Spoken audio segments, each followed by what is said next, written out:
ദുൽഹജ്ജ് മാസത്തിലെ ആദ്യ ജുമുഅ നമസ്കാരത്തിൽ പങ്കെടുക്കാൻ രാവിലെ മുതൽ തന്നെ തീർത്ഥാടകർ മസ്ജിദുൽ ഹറമിലേക്ക് ഒഴുകുകയായിരുന്നു.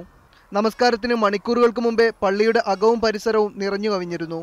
1 ലക്ഷത്തോളം വരുന്ന ഇന്ത്യൻ തീർത്ഥാടകരും നമസ്കാരത്തിൽ പങ്കെടുക്കാൻ മസ്ജിദുൽ ഹറമിലെത്തി. അസീസിയയിൽ താമസിക്കുന്ന 60,000-ത്തോളം ഹാജിമാരെ ബസ് മാർഗം പള്ളിയിലെത്തിച്ചു.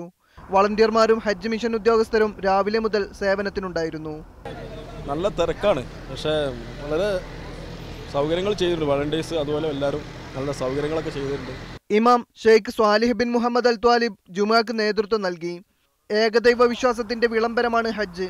ഹജ്ജിന്റെ വിളി കേട്ടെത്തിയ തീർത്ഥാടകർ അതിന്റെ പവിത്രത കാത്തുസൂക്ഷിക്കണമെന്നും അദ്ദേഹം ജുമുഅ പ്രഭാഷണത്തിൽ ആവശ്യപ്പെട്ടു. വിശുദ്ധ ഹജ്ജ് കർമ്മം ലോക മുസ്ലിങ്ങളുടെ ജീവിതാഭിലാഷമാണ്. അതിനാൽ ഹാജിമാർക്ക് സേവനം ചെയ്യാൻ രാജ്യനിവാസികൾ മുന്നോട്ട് വരണമെന്നും ഇമാം ആവശ്യപ്പെട്ടു. നല്ല ഉത്ബോധനം ഒരു പ്രസംഗം നടത്തി അവിടുത്തെ ഇമാമ്.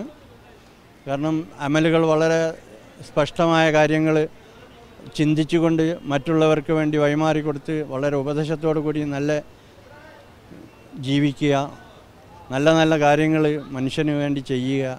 തീർത്ഥാടകരിൽ പലർക്കും ഇത് ഹറമിലെ ആദ്യ ജുമുഅ നമസ്കാരമായിരുന്നു. മസ്ജിദുൽ ഹറാമിൽ ആദ്യ ജുമുഅ നമസ്കരിച്ച സന്തോഷത്തിലാണ് തീർത്ഥാടക ലക്ഷങ്ങൾ.